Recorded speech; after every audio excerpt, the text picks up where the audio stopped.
Sí. Vamos a hablar entonces como segundo tema respecto a fracturas, generalidades sobre fracturas. Bueno, ya conocen a los que estaban delgados. ¿Qué es una fractura? Una fractura es una solución de continuidad de un hueso, producida por muchos factores, pero principalmente un trauma. Un trauma que puede ser leve o muy intenso, dependiendo del hueso, ¿no? Cuando hay un traumatismo, hay un golpe en el hueso, a nivel de la extremidad en un hueso, pues depende de que se fracture tanto del traumatismo como de la resistencia que presenta el hueso. Si es un hueso joven, de una persona joven, por ejemplo, es resistente, entonces tiene que haber un traumatismo muy intenso para que se produzca una fractura. Pero si es una persona que tiene osteoporosis, por ejemplo, o que tiene una tumoración, que está debilitando el hueso, o que tiene osteomielitis, entonces un traumatismo mínimo, un traumatismo poco intenso, va a producir una fractura. Entonces, además de que hay la fractura, obviamente que alrededor hay partes blandas, hay músculos, tendones, también sufren lesión, porque no solamente el traumatismo va a actuar en el hueso, sino en todas las estructuras y partes blandas que están alrededor de él. Y dependiendo del grado de traumatismo, puede ser una fractura desde muy simple hasta una fractura muy compleja. Aquí hay que diferenciar una cosa que es importante, les voy diciendo ya, que es las fisuras. Frecuentemente los médicos ya cuando terminan incluso nos dicen, no tiene una fractura, doctor, solamente tiene una fisura.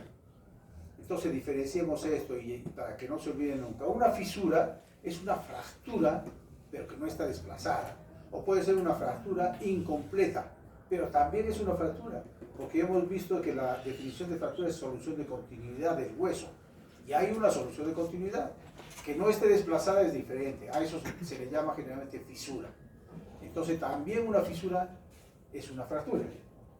Entonces hay diferentes causas de la fractura, generalmente es un traumatismo que puede ser directo o indirecto. Una caída, por ejemplo, una caída de altura de la bicicleta en las gradas de una persona de edad avanzada, puede producir una fractura, un accidente de tránsito, un atropello, choques. Generalmente los accidentes de tránsito, ¿no?, son los que ocasionan más lesiones, atropellos. Últimamente estamos viendo mucho lo que son accidentes en moto, bastante accidentes en moto, casi todos los días nos llevan accidentes en moto, que presentan lesiones mucho más graves, ¿no?, porque están descubiertos prácticamente los pacientes. Entonces, la mayor parte de las lesiones traumáticas que ocasionan fractura, o mejor dicho, la mayor parte de las fracturas son por lesiones traumáticas. Y vamos a ver, hay una serie de clasificaciones, muchas clasificaciones. He puesto solamente unas cuantas. Vamos a definir o ver más o menos cada una de ellas. Según la etiología, ¿cómo pueden ser? Decíamos que la mayor parte son pues por un traumatismo. Entonces pueden ser traumáticas, patológicas o por fatiga o estrés.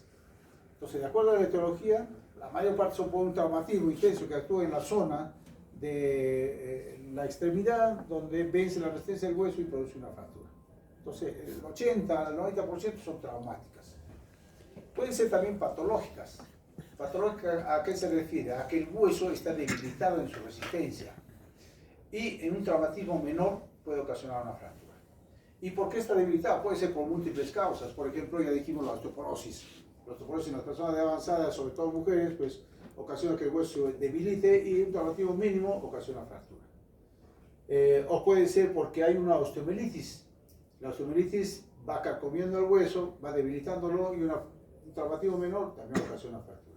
O puede ser por una tumoración benigna o maligna que va debilitando también al hueso y produce una lisis del hueso y debilita produciendo una fractura con un traumatismo menor. Y la tercera clase es por fatiga o estrés. ¿A qué se refiere por fatiga o estrés? A que un traumatismo mínimo, pero permanente, está actuando sobre ese hueso, que al final vence la resistencia y produce una fractura. Generalmente una fractura fisuraria. A eso se llama una fractura por estrés. ¿Frecuente en quiénes? En los que hacen bastante actividad deportiva, por ejemplo, los atletas de élite que practican o entrenan diariamente y varias horas, o en militares, por ejemplo, ¿no?, militares, la Fuerza Aérea, policía, etcétera, etcétera. Acá algunos ejemplos, ¿no?, una fractura patológica, por ejemplo, una tumoración, fíjense, una tumoración maligna en este caso, fíjense la cortical tan delgadita, normalmente debe ser más gruesa. Y entonces lo ha debilitado que con una pequeña caída ha sufrido esta fractura. Y en el otro lado vemos un quiste óseo en una persona joven, que fíjense cómo es la cortical en el fémur, a comparación del otro, fíjense el grosor de la cortical, es gruesa. Y en la parte proximal tiene acá toda una tumoración, aparentemente benigna, pero benigna y ha ido carcomiendo al hueso, ha ido debilitando al hueso, adelgazando la cortical, que con un traumatismo mínimo le va a producir una fractura. La osteoporosis ya dijimos que causa frecuentemente fracturas principalmente a nivel de la muñeca con una caída simple, de la cadera o de la columna vertebral. Ustedes han visto que las ancianitas poco a poco se van encorvando y van bajando de talla. Y eso es porque la columna vertebral, sobre todo, va a producirse microfracturas, pequeñas microfracturas, y se va haciendo cada vez más pequeña la vértebra. Todas las vértebras, y entonces al hacerse más pequeña, pues va perdiendo estatura también la persona. Y las fracturas por fatiga o estrés que les decía, ¿no? El de la izquierda es un paciente que entró al ejército y que en los primeros 3 meses los tienen pues, haciendo ejercicio todos los días, mañana y noche, salen a sus marchas de campaña con un peso y todo, les hacen caminar kilómetros con todo su equipaje, y entonces ya le dolía ahí el pie, y hasta que después de un mes o mes y medio que le dolía el pie al caminar, fue a hacerse tomar una radiografía y fíjense, ¿no? Tenía una fractura que ya está formando incluso callo óseo, ¿no? Una fractura fisuraria que no se ha desplazado en el metatarsiano. A esta fractura tiene un nombre específico, ¿no? La fractura de Uslander. Es una fractura por estrés a nivel de entre el segundo y tercer metatarsiano del pie. Y en el otro lado se ve a un paciente que lo vimos que entró a la escuela de oficiales de la FAB, y igual en los primeros 3 meses lo tiene pues, también haciendo bastante actividad física, y tenía dolor a nivel de la pierna, a nivel del tercio medio de la pierna. No le hacían caso, se quejaba, no le hacían caso. Y seguía haciendo actividad física para no quedarse, y la cosa es que solicitó permiso, estaba en Lima, y se vino a Arequipa, se hizo tomar una radiografía, y en la radiografía se veía esta fracturita, ¿no? Una fracturita que ya estaba incluso, si ustedes se fijan, acá hay un callo óseo que está formándose. Es una fractura por estrés, una pequeña fractura fisuraria, incluso en este caso incompleta. O sea, no completa toda la tibia, sino es una parte, nada más, una cortical nada más, pero que causa dolor, obviamente. Esa es una fractura por estrés. Segunda clasificación, por su exposición, puede ser fracturas abiertas o fracturas cerradas. Esto tiene que ver nada más con las partes blandas. Si es que las partes blandas, o sea, la piel, cerebro cutáneo, músculos, se abren, tienen una herida que expone la fractura, el foco de fractura al medio ambiente, ustedes saben que el medio ambiente está altamente contaminado, entonces es importante que si esta herida expone el foco fracturario al medio ambiente, pues tiene alto riesgo de infección. A eso se denomina fractura expuesta. Y cuando no hay lesión de partes blandas, es una fractura cerrada. Vamos a hacer una clase sobre fracturas expuestas, que es importante, y van a repasarlo también seguramente en sus prácticas. Por su localización, ustedes saben que todos los huesos tienen diferentes partes, que tienen cada uno su nombre anatómico, ¿no?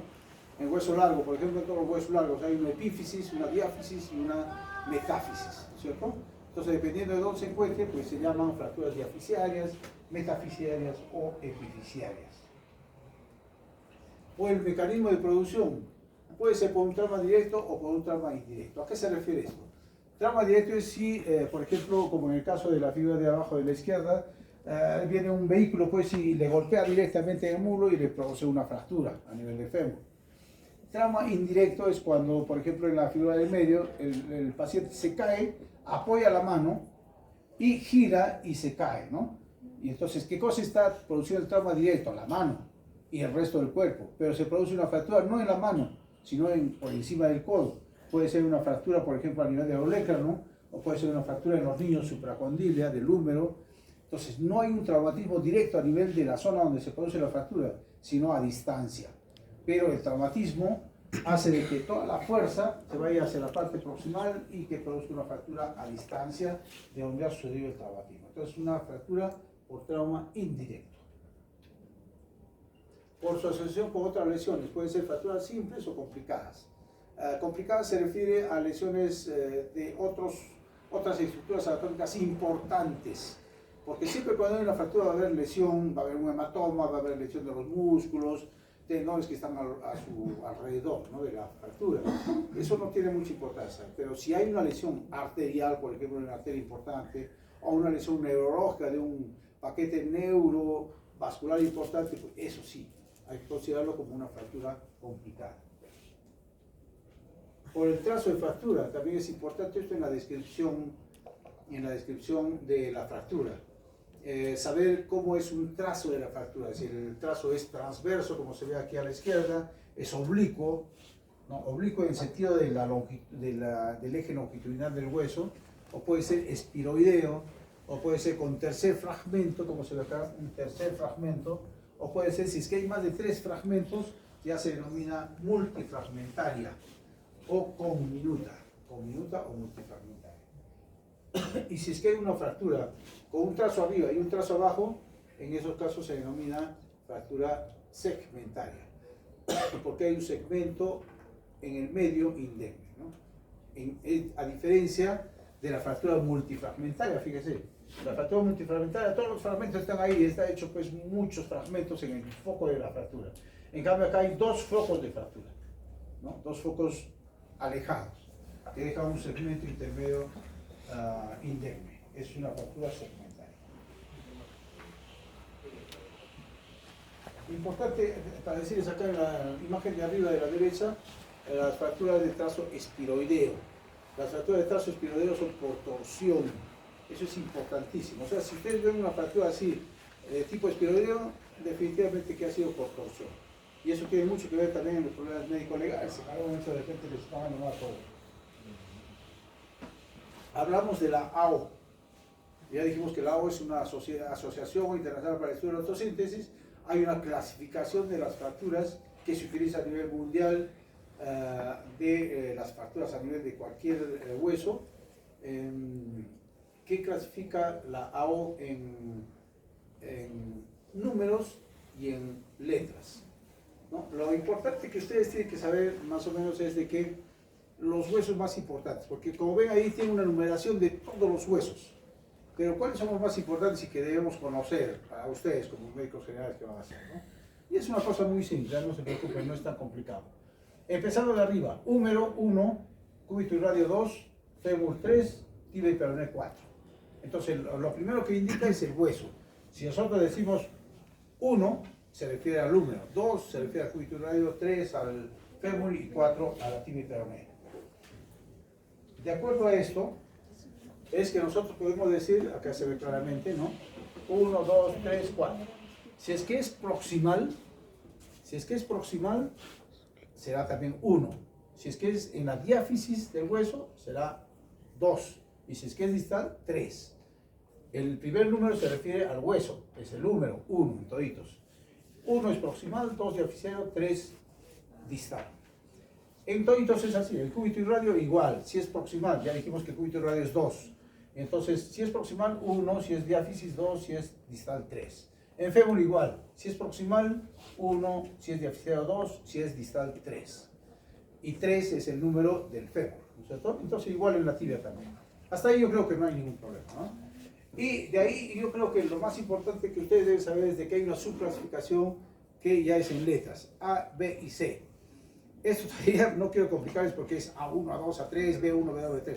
No es necesario complicarse con eso, solamente que ustedes sepan los primeros 2 números a qué se refieren y la letra. La A es un trazo simple y la C es un trazo muy complejo. ¿Ya? Con que sepan eso es suficiente. Por ejemplo, si es una fractura 1, 2, C3, ¿a qué se refiere? A C, 1, 2, C. Se refiere a que es una fractura de húmero, el 1, 2, que es de la diáfisis, y C, que es una fractura compleja. Si es, por ejemplo, 1, 3A, se refiere a que es una fractura de húmero, distal y trazo simple, porque es A. ¿Ok? Entonces, no creo que sea, lo van a repasar lógicamente y conversen eso en sus prácticas también. No es tan difícil, pero sí es importante que sepan hasta donde les estoy mencionando. Acá lo que les decía, ¿no?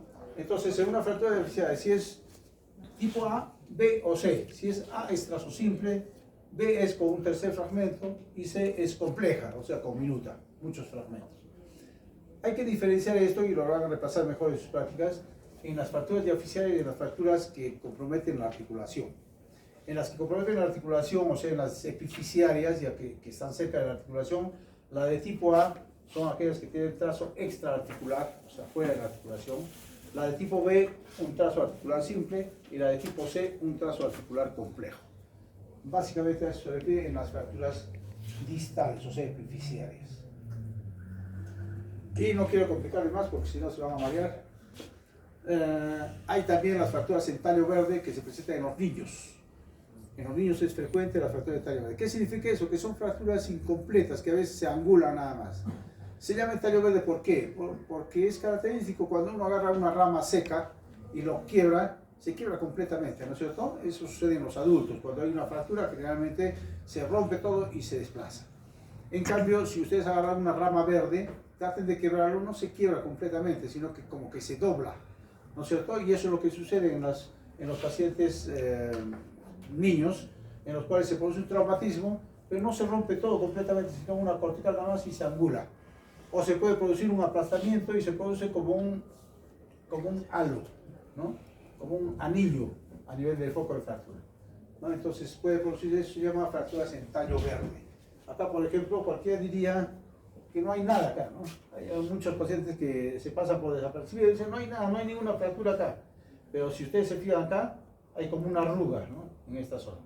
Es una fractura de tallo verde.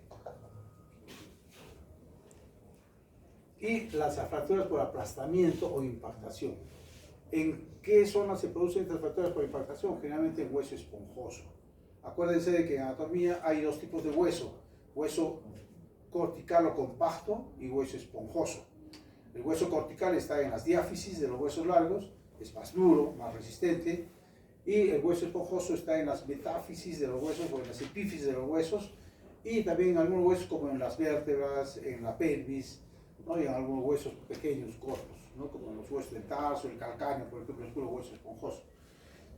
En estos huesos se produce aplastamiento, fracturas por aplastamiento, por impactación.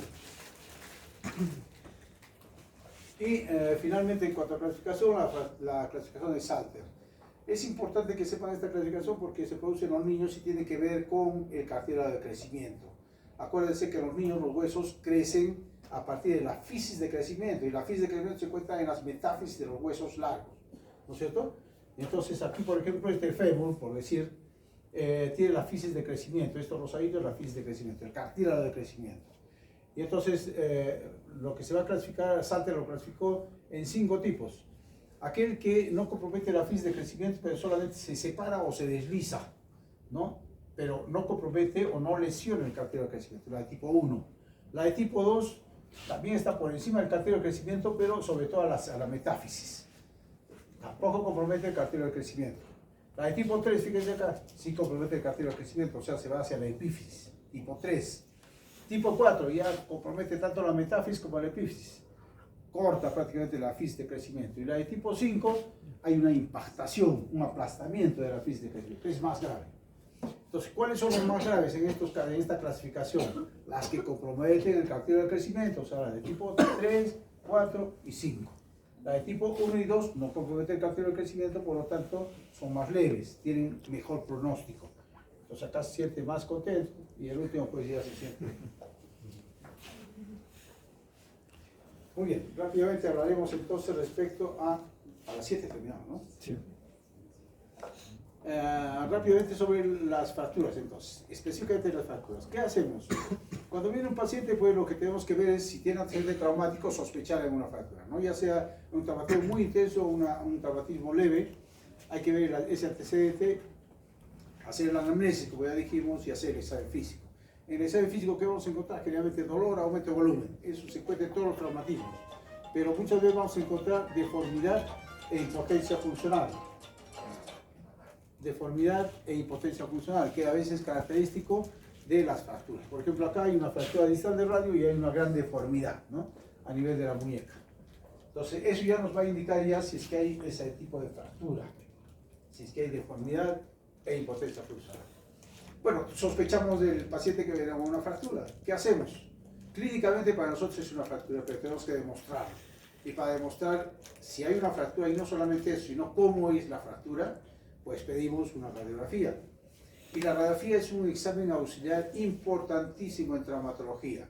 Pero ya les decía hace un momento, no es lo único que se hace, o sea, no porque viene un paciente hay que pedir su radiografía inmediatamente y nada más, ¿no? Entonces lo que hay que hacer es una buena historia clínica y para confirmar y investigar mejor respecto a la fractura, pedirle su radiografía. ¿Y cómo pedimos la radiografía? Importante, rápidamente les digo. La radiografía que se solicita es del segmento corporal que queremos visualizar. Si queremos ver, por ejemplo, una fractura de fémur, sospechamos una fractura de fémur, le pedimos radiografía de muslo, siempre en incidencia de frente y perfil. Si queremos visualizar una fractura de húmero, le pedimos una radiografía de brazo. No le vamos a pedir radiografía de húmero, sino radiografía de brazo. Si queremos ver una fractura del metacarpiano, del segundo metacarpiano, que se ha golpeado y probablemente tenga fractura, le pedimos una radiografía de mano, incidencia de frente, perfil, y en la mano y el pie siempre oblicua. Porque si le pedimos una de perfil, se van a superponer todos los huesos metacarpianos y las falanges. Entonces, pedir siempre una oblicua. Entonces, AP, perfil y oblicua, ¿ya? Para ver mejor todas las incidencias. Para otros segmentos hay radiografías especiales, pero siempre pedir frente y perfil. Y en mano y pie, además, oblicua. Y no se olviden del segmento corporal que queremos visualizar. Y teniendo la radiografía, pues tenemos que hacer una lectura de la radiografía. No se trata solamente de ver la radiografía, es evidente una fractura, tiene una fractura, pues, y no quedarnos ahí, ¿no? Para el médico, lo que tiene que hacer es una lectura para ver cómo es la fractura y qué se tiene que hacer. Entonces,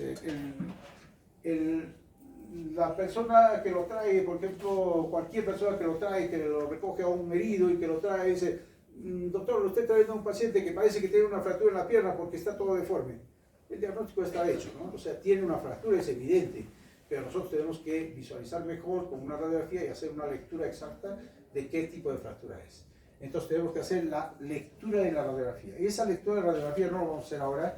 Ustedes en cada uno de sus grupos de práctica, díganle a su docente, ya saben los docentes, que tienen que hacerles en la práctica una explicación de cómo se hace la lectura de la radiografía, que también son preguntas de examen, ¿eh? Entonces hacer una buena lectura de la radiografía, ¿ya?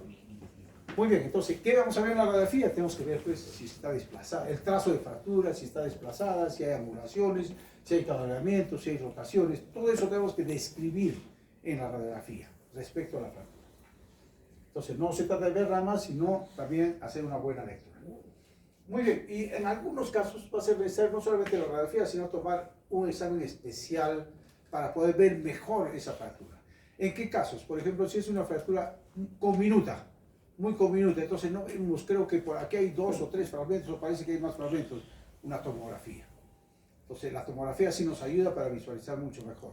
O si es una fractura intraarticular, que no sabemos si es que llega hasta la articulación o no llega y cuántos fragmentos hay en la articulación, no se puede ver muy bien en la radiografía, entonces una tomografía.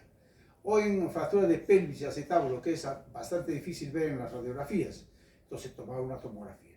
La tomografía entonces nos ayuda mucho en reemplazo o para complementar a una radiografía. La resonancia nos ayuda en qué casos? Cuando hay lesiones de partes blandas, ¿no? Cuando hay lesiones de ligamentos, tendones, lesiones de cartílago, lesiones de otras estructuras blandas que no tengan nada que ver con hueso, ¿no? En esos casos sí nos ayuda la resonancia. Entonces, la radiografía, como ven, hay que pedir siempre una radiografía que nos incluya las dos articulaciones adyacentes. Por ejemplo, si pedimos de fémur, que nos incluya cadera y rodilla. Acá, por ejemplo, está mal tomada. A pesar de que vemos la fractura, pero está mal tomada, porque debemos ver desde la cadera hasta la rodilla. Puede ser que este paciente, y se ha pasado muchas veces, de que vemos, tiene una fractura de fémur, ahí está evidente, pues, ¿no? Hacemos la lectura de la radiografía, vemos que es un trazo en el tercio proximal, un trazo oblicuo, que está desplazado internamente, más o menos un desplazamiento de un 50%, cabalgamiento de 1 centímetro más o menos, ya, lo describimos y perfecto. Pero lo dejamos pasar y como ha sufrido un accidente de tránsito, tiene también una fractura distal de fémur, de los cóndilos femorales, y no nos hemos dado cuenta. Entonces, siempre pedir radiografías completas de la extremidad. Entonces, se solicita, volvemos a decir, radiografía del segmento corporal afectado, ya sea muslo, pierna, brazo, siempre incidencia de frente y perfil, y en algunos casos lateral, como en mano y en pie. Acá vemos, por ejemplo, frente, perfil y oblicua, abajo, las radiografías de la mano. Algunos lugares específicos requieren proyecciones especiales, que eso ya lo vamos a ver cuando veamos cada uno de los segmentos patológicos. La tomografía nos ayuda mucho, ya dijimos, nos da imágenes muy buenas con reconstrucción 3D y cortes en diferentes planos, frontales, axiales, transversales. Nos permite ver mucho mejor una fractura. Por ejemplo, en pelvis siempre nosotros pedimos tomografía. Ahora ha bajado bastante la tomografía, ¿no? Antes era caro y no había mucho, y ahora nos permite ver, visualizar mucho mejor. Por ejemplo, en esta fractura intraarticular, fíjense, tenemos así las radiografías. Hay una fractura, sí es evidente que hay fractura, pero cómo son los trazos de la fractura, cuántos fragmentos hay, no se ve muy bien. En cambio, en la tomografía ya vamos a poder visualizar mucho mejor. En pelvis, dijimos, se ven diferentes planos, diferentes segmentos. En la reconstrucción 3D podemos verlo de frente, de atrás, sacando todas las partes blandas. Fíjense, se ve el esqueleto nada más, la parte ósea. Entonces podemos ver claramente acá, por ejemplo, las fracturas que presentan, ¿no? Las fracturas a nivel del acetábulo, los desplazamientos que existen, tanto mirándolo de costado, de un lado, del otro lado, se ven más claramente con la tomografía. ¿Y cómo hacemos el manejo de las fracturas? Ya hemos hecho la historia clínica, le hemos diagnosticado ya clínicamente y también le hemos pedido su radiografía, le hemos pedido tomografía, ya tenemos ya el diagnóstico, es una fractura de tal lugar. ¿Qué hacemos entonces? Cuando viene el paciente, ¿cómo lo manejamos? Llega el paciente por emergencia, ustedes han hecho, me parece, en cirugía, atención del paciente politraumatizado. Entonces manejan el ATLS, a propósito a la delegada les voy a pasar el ATLS último del 2025, para que lo puedan leer también. Ya saben ustedes que hay en la atención del paciente politraumatizado, está el ABCDE, ¿no es cierto? Eso ya lo conocen, entonces repásenlo, revísenlo. Es lo que tenemos que hacer. Todo paciente que viene por emergencia, por accidente, lo que tenemos que ver es, así tenga solamente una fractura en la pierna, que sea evidente, que muchas veces sucede eso, o sea, una fractura expuesta que está sangrando, que lo ve el traumatólogo, dice, tiene una fractura, es evidente, es cierto, pero ¿cómo sucede el accidente?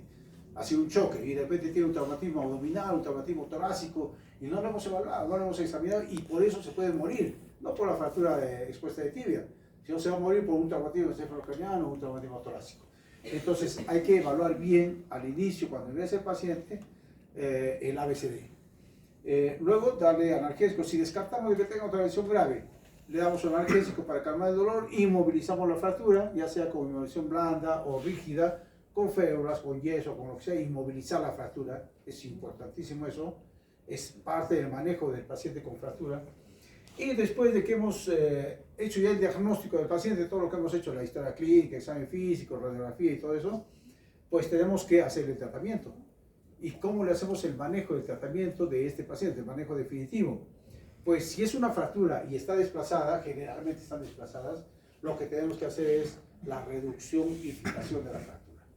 ¿Qué significa reducción? Reducción significa colocar los fragmentos de hueso que están desplazados en su lugar. Eso es una reducción. Y hay dos tipos de reducción, la reducción incruenta y reducción cruenta. La reducción, dijimos que es colocar los fragmentos en su lugar. Podemos hacerlo sin operación, es decir, jalando, manipulando, traccionando bajo anestesia y tratando de colocar los fragmentos en su sitio sin abrir el foco de fractura. Es una reducción incruenta. En cambio, si nosotros no podemos hacer eso, entonces tenemos que abrir, hacerle una operación, cortar, llegar hasta el hueso, agarrar con pinzas el hueso, tratar de colocarlo en su sitio, pero si lo soltamos, se va a desplazar. Entonces tenemos que fijarlo. Esa es una reducción cruenta. Reducción incruenta, entonces es manipular sin operación, sin abrir el foco de fractura. Y reducción cruenta es hacer una operación, abrir el foco de fractura y colocar los fragmentos en su lugar. Reducción cruenta. Pero en cualquiera de los dos casos se va a desplazar si lo dejamos nuevamente suelto la fractura. Y entonces, ¿qué tenemos que hacer? Fijarla. Y para fijarla tenemos que utilizar, por ejemplo, en la reducción incruenta, una fijación externa con aparato de yeso, por ejemplo. Jalamos, manipulamos, colocamos el sitio y le ponemos yeso para que no se mueva. Esa es una reducción incruenta y fijación externa con un aparato de yeso. ¿Ok? Pero si nosotros hacemos una fijación, una reducción cruenta, es decir, abrimos el foco de fractura, agarramos con pinzas, la reducimos la fractura, la colocamos en su sitio, hacemos la reducción cruenta y después tenemos que fijarla. La fijamos con implantes metálicos, ya sea tornillos, clavos, placas, etcétera, para que no se mueva. Eso se llama fijación interna. Entonces, cuando hacemos una reducción cruenta, hacemos una fijación interna con implantes metálicos. ¿Ok? ¿Y qué se llama esto cuando se hace una reducción cruenta y una fijación interna con implantes metálicos? Se denomina osteosíntesis. Acuérdense de lo que les dije, la O. ¿Qué es la O? Es la Asociación Internacional para el Estudio de la Osteosíntesis. ¿Y qué es osteosíntesis? En forma muy genérica, osteosíntesis, traduciendo todo esto, es una operación de la fractura. Hay que operar la fractura para ponerlo en su sitio y fijarlo con implante metálico. Eso es una osteosíntesis, es una operación. O sea, una reducción cruenta y una fijación con implante metálico. Estamos operándolo al paciente para que quede bien y colocándole placas, tornillos. Eso es osteosíntesis. Entonces no se olviden, es un término que se va a aplicar todos los días, lo van a escuchar en sus prácticas, ¿no? Se le ha hecho osteosíntesis con placa y tornillo, se le ha hecho una osteosíntesis con clavo intermedular, se le ha hecho una osteosíntesis con clavos percutáneos. Entonces, osteosíntesis, ¿qué cosa es? La reducción cruenta y fijación interna con implantes metálicos. ¿Está claro eso? Ok, a eso se llama osteosíntesis. Entonces, la reducción, dijimos rápidamente, lo que ya hemos dicho ya, los fragmentos óseos deben ser colocados en su lugar. A eso se llama reducción. Y puede ser una reducción incruenta, solamente manipulando nada más. Acá, por ejemplo, una fractura distal de radio, hay una tracción y contratracción, se jala con bajo anestesia, lógicamente, y se trata de colocar los fragmentos en su sitio. Es una reducción incruenta. En cambio, una reducción cruenta es abrir el foco de fractura, a jalar con pinzas y colocar el hueso en su lugar, ¿no? Y después de eso tenemos que hacer una inmovilización o fijación. Entonces, para mantener la reducción, si es que le hacemos una reducción incruenta, podemos fijarla con un aparato de yeso, con férulas, etc., ¿no? Pero si hacemos una reducción cruenta, hacemos una fijación interna. En este caso, por ejemplo, se ha fijado con placa y tornillos, para que no se desplace. A eso que se llama osteosíntesis.